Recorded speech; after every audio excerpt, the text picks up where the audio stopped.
strengthen capital structure, Pegadaian issued 3 trillion rupiah bonds.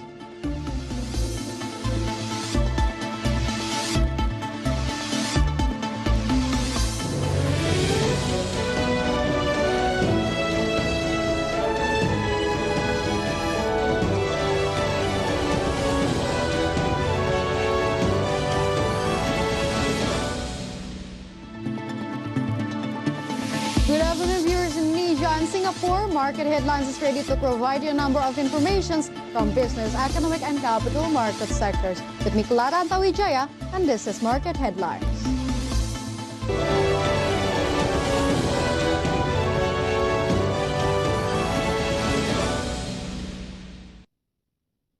And yes, viewers, towards the end of the third quarter, the government predicts that the Indonesia economy will be in the recession zone.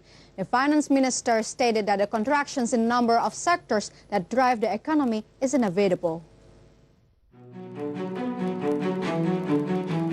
The national economy is confirmed to be in a recession after Finance Ministry announced the realization of the state budget until August and the economy situation until September.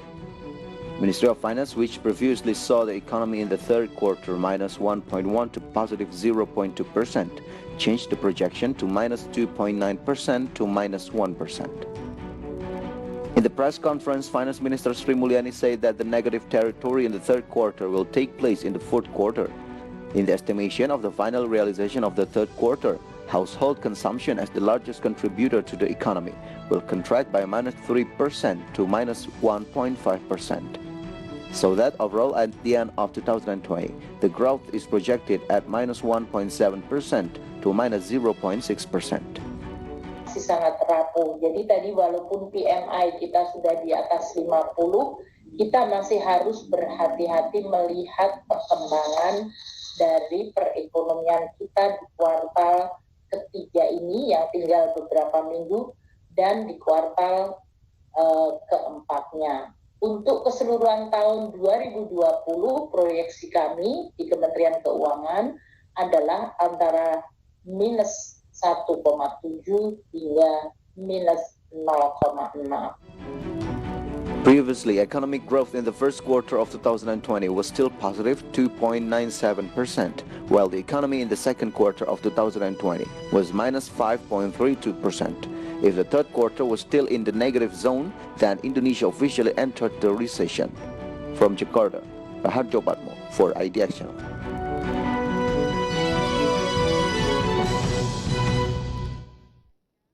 Statement from Finance Ministry regarding Indonesia is about to enter recessions is manifested huge impact to the social and economy. Economic observer cautioned that unemployment rate will go higher, which will lead into weakening domestic consumption.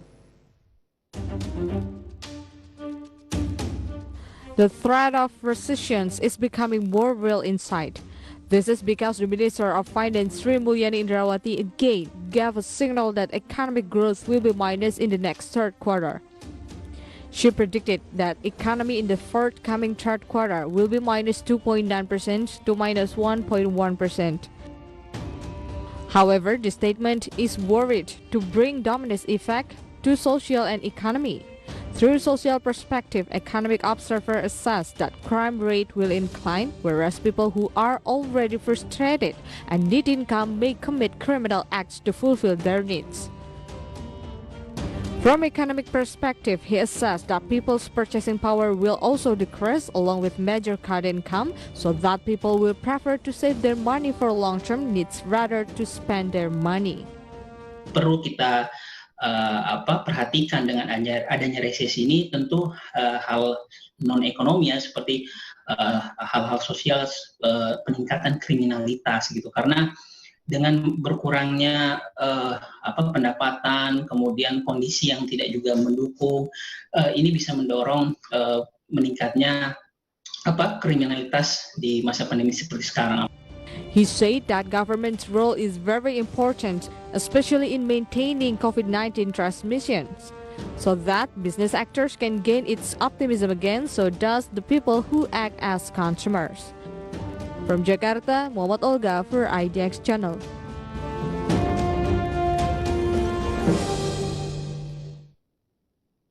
The national economy is predicted to continue its negative trend until the end of the year.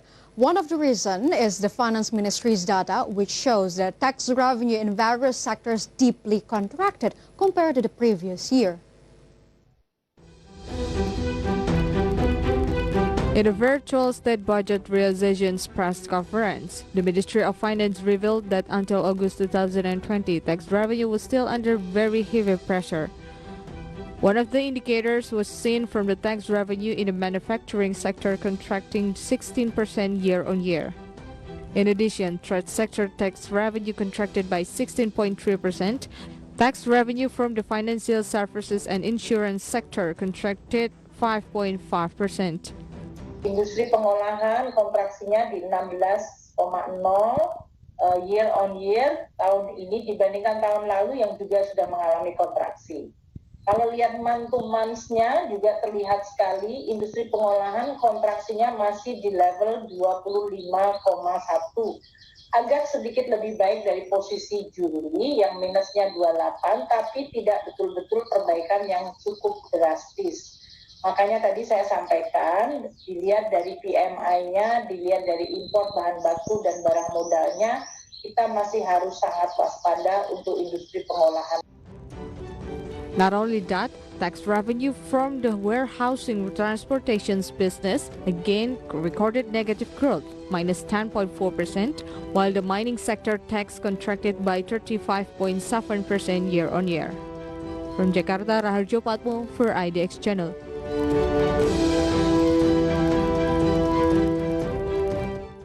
And yes, viewers, the Finance Ministry will immediately expand the placements of funds in bankings for working capital loans, especially for SMEs. The ministry mentioned that in the near future, 4 regional banks and 3 Islamic banks will be included in the program. The Ministry of Finance immediately strengthens efforts to channel loans to MSMEs and working capital loans by partnering with more banks in this program. Director General of Treasury Andin Hadianto said that in the near future, the government is collaborating with 3 Islamic banks and 4 regional development banks. For information, this step is the 3rd round after the government previously placed funds in 4 state-owned banks and 7 regional banks. The Finance Ministry revealed that later the interest determined by the government would be 2.82%, taking into account the 3-month Indonesian bank interest rate of 3.82%, reduced 1%. Ini ada tambahan untuk kali ini 4 BBD, yaitu Bank Sumut, Bank Jambi, Bank Sulselbar, dan Bank Kalbar. Jadi itu. Kemudian untuk bank yang lain ada Bank Mandiri Syariah, Bank BRI Syariah, dan Bank BNI Syariah. Jadi ada 4 BBD dan 3 bank syariah. Sementara bank-bank yang lain ini kita masih minta konfirmasi dari OJK mengenai tingkat kesehatan dan kelayakan. Andin added that the placement of government funds in state-owned banks will also be extended again, considering that the period is almost over on September 25, 2020. Previously, the government has placed funds in state-owned banks amounting to 30 trillion rupiah and regional banks 11.5 trillion rupiah. From Jakarta, Raharjo Patmo for IDX Channel.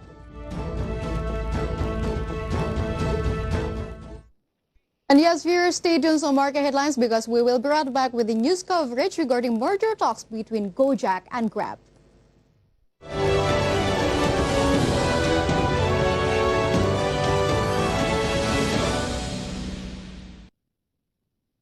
Bagaimana look UMKM di 2020 ini, Pak Leona? Saya ingin mengajak terutama anak-anak muda bagaimana caranya supaya nantinya ini bisa berkooperasi dengan baik. Dan ini sudah dimulai. Saya Prisa Sombo Datu membawakan program berita News Screen yang menghadirkan informasi seputar ekonomi maupun juga bisnis dari dalam negeri.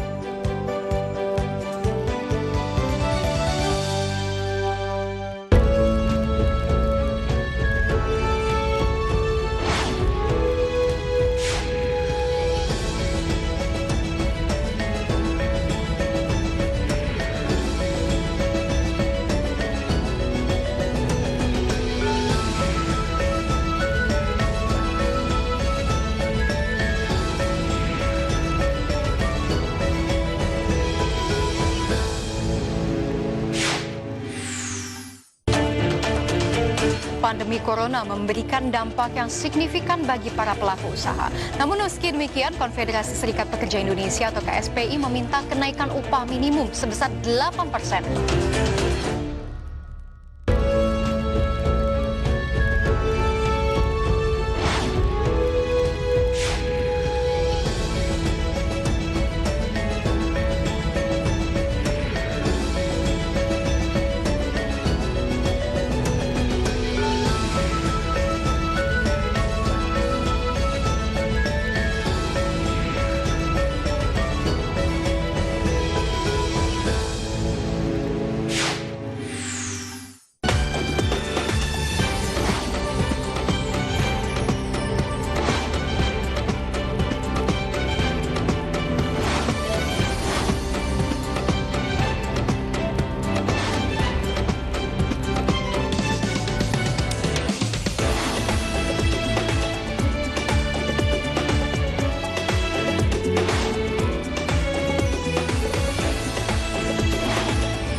Welcome back to Market Headlines. Issue regarding Grab and Gojek merger is on the rise again. The super apps merger talk issue was in line with the news regarding SoftBank, which is Grab's biggest shareholders, that is under pressure.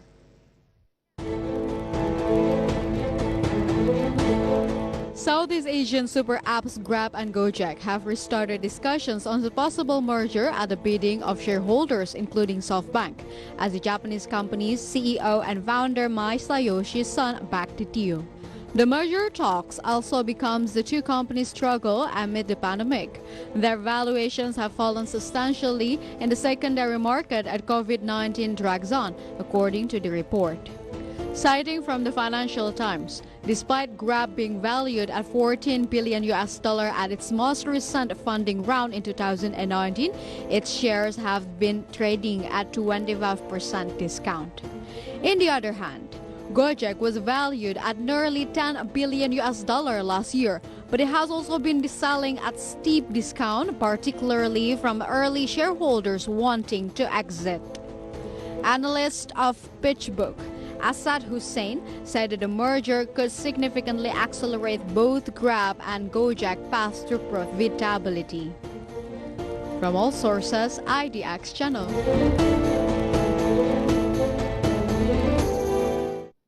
Well, you heard it before, Grab and Gojek is about to merge. And in a zap, the only thing that crossed in my mind is more like Iron Man and Captain America team up to beat Thanos and the Avengers. Both Iron Man and Captain America is somewhat the strongest in the superheroes in Marvel universe. It is quite similar with Gojek and Grab in this case, whereas in the Southeast Asia, both companies are giant on-demand players. And therefore right now, let us deep dive more on the super merger talks. Let's begin it with the timeline of the rumor itself. Here it is. You can see the graphic through your screen about Gojek merger talks issue timeline.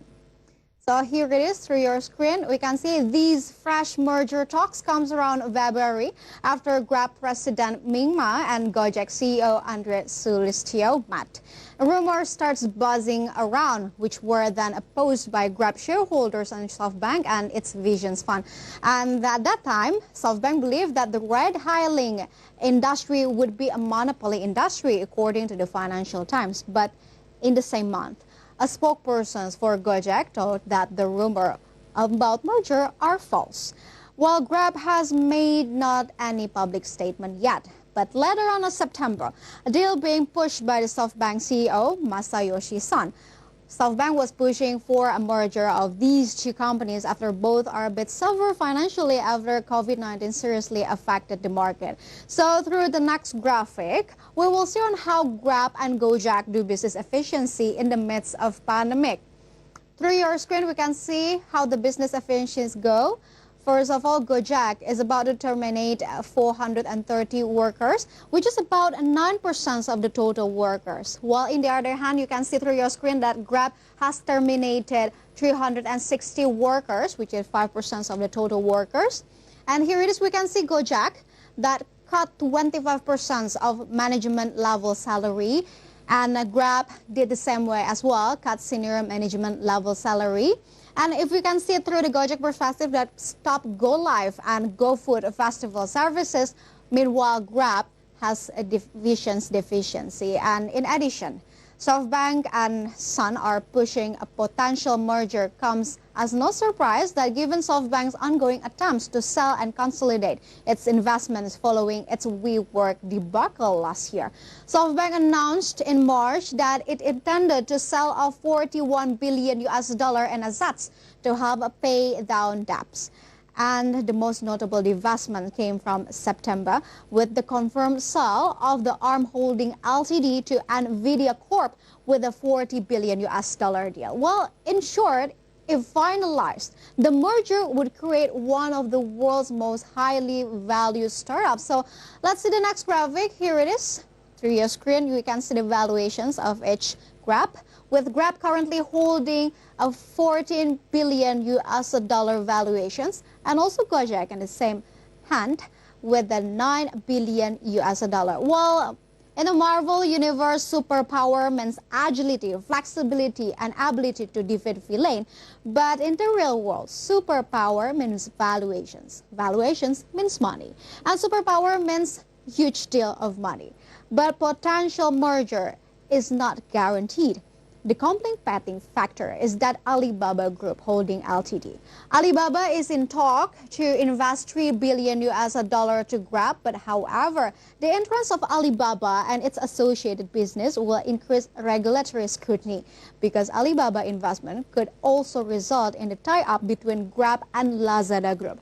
And this will raise confusions in slicing the cake or determining each side's stake.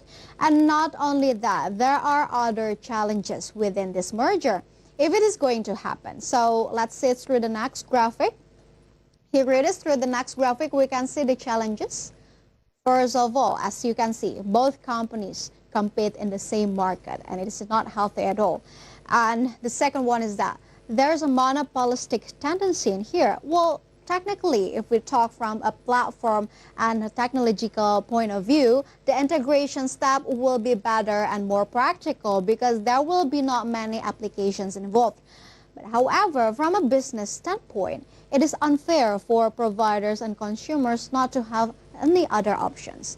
And the third one is that you can see that create less workers, with the mergers contributing to the possibility of job cuts, especially amidst the poor economic climate. And the last one is that the problem in determining size of each side's stake, as I mentioned before, in Alibaba's case. And yes, viewers, merging of a superpower may be channeling Grab path into profitability, but of course it needs deeper considerations as many problems may hamper as well. As Tony Starr said, if situations got harder, means it's just leveled up. So stay tuned to market headlines because we will be right back after this quick break.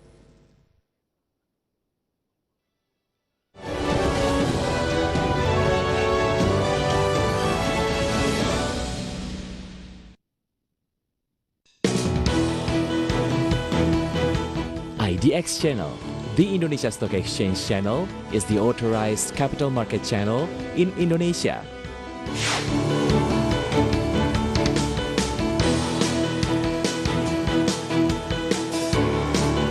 To give references to global investors, IDX Channel also presented the news about the dynamic of Indonesia's economy, business, and capital market in English. IDX Channel also have different types of programs. They are Special Dialogue, Market Opening, Market Review, IDX First Session Closing, IDX Second Session Closing, Market Headlines, and News Screen. IDX Channel is aired 24 hours a day with 5 hours live program from Indonesia Stock Exchange trading floor. Our vision and mission as the only capital market TV channel in Indonesia that is committed to improve the capital market knowledge in the country. News that had been delivered on IDX Channel can also be seen on our digital platforms, so you can give yourself an update about informations anywhere and everywhere. IDX Channel can be watched through Vision Channel, First Media Channel, IndiHome Channel, and Vision Plus, and also live streaming on idxchannel.com. IDX Channel provides information from around the world from different perspectives. We provide you various investment strategies, stock options, inspiring figures for your business references.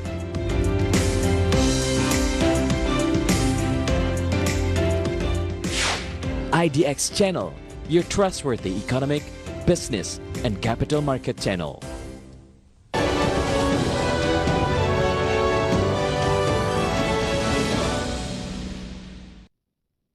Welcome back to Market Headlines. So let's take a look at Jakarta Composite Index intraday movement. So earlier today, JCI was open at a good level, which is at the positions of 4,979.53. Still in the green zone, but then after approaching the closing time of the first session, the index was on the level of 4,901.65. And then the index was showing weakening trend by the second session closing time. The index was closed at the level of 4,934.09. And in short, JCI went down 0.33%. And next, we are going to see the sectoral movement. Leading the dynamics of today's trading, we got infrastructure as the leader of the strengthening trend that went up 0.13%. Trade went up 0.08%. And next, as the leader of the weakening trend, we got MISC industry that went down 0.96% and agriculture that went down 0.86%. And moving on to the top gainers and the top losers, here are the key highlights from today's trading session. Boga went up 1.47% to the level of 1,385 rupiah per share. INKP that went up 1.89% to the level of 9,425 rupiah per share. And we got TBIG that went up 1.9% to the level of 1,340 rupiah per share. And CARE with the value that went up 6.15% to the level of 380 rupiah per share. And meantime, for the top losers for today's trading, we got BBRI from the banking sector that went down 1.6% to the level of 3,008 rupiah per share. Still from the banking sector, we got BBNI with the value that went down 2.64% to the level of 4,420 rupiah per share. Meanwhile, on the other hand, still from the banking sector, we got BRIS that went down 2.6% to the level of 750 rupiah per share. And Bank Mandiri that went down 1.89% to the level of 5,200 rupiah per share. And next, we are going to see the intraday movement of rupiah towards US dollar. So as we can see, rupiah opened at the level of 14,800, but rupiah was also showing strengthening trend towards US dollar. I was closed at the level of 14,726. And summary, rupiah went up 0.34%.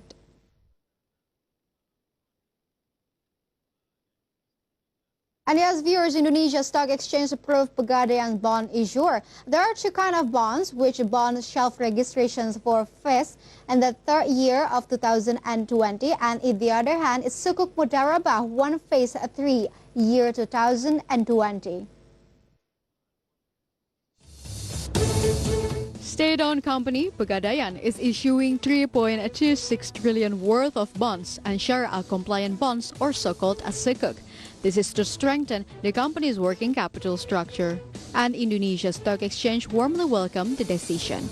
The issuance is in the form of bond shelf registrations for Fast 3 year 2020 with a principal of 2.42 trillion rupiah. While for the shelf registration Sukuk Mudarabah 1, Race 3 year 2020 valued at 835 billion rupiah. And finally, Indonesia Stock Exchange approved Pegadaian willingness to strengthen its working capital by approving Pegadaian's bonds issuance. From all sources, IDX Channel. During the first half of 2020, Cisadane Sawit Raya managed to record positive growth in the sales and net profit. Based on published financial reports, Cisadane Sawit Raya managed to earn a net profit of 43.04 billion rupiah, or jumped up more than 800% from realization in the same period in the previous year of 4.43 billion rupiah. The increase in net profit is in line with the sales obtained in the first half of 2020, amounting to 273.33 billion rupiah, or an increase of 22.3% from the first half of 2019. The detailed sales of palm oil contributed 153.48 billion, or grew by 6.87% year-on-year. Then the sales of fresh fruit bunches contributed 99.94 billion rupiah, or 65% higher than the first half of 2019. Sales of palm kernel were 19.65 billion, and other sales were recorded at 255.87 million rupiah. Meantime, the cost of goods sold rose 3.68% to 163.86 billion rupiah. From all sources, for IDX Channel.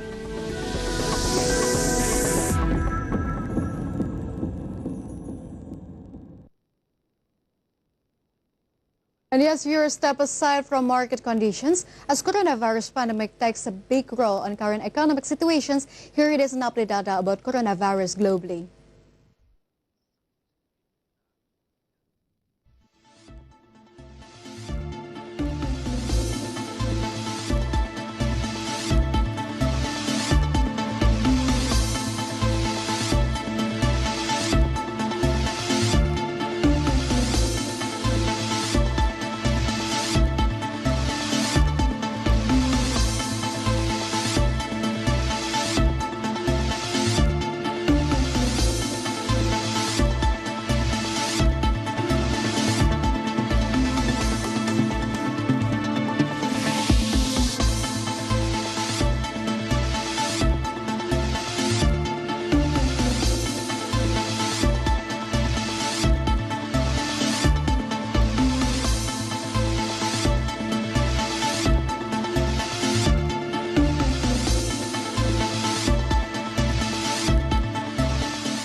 And the graphic close of market headlines today. Please enjoy our next program on IDX Channel, Your Trustworthy Economic, Business and Capital Market Channel. I'm Clara Tawijaya. Have a nice evening and stay safe.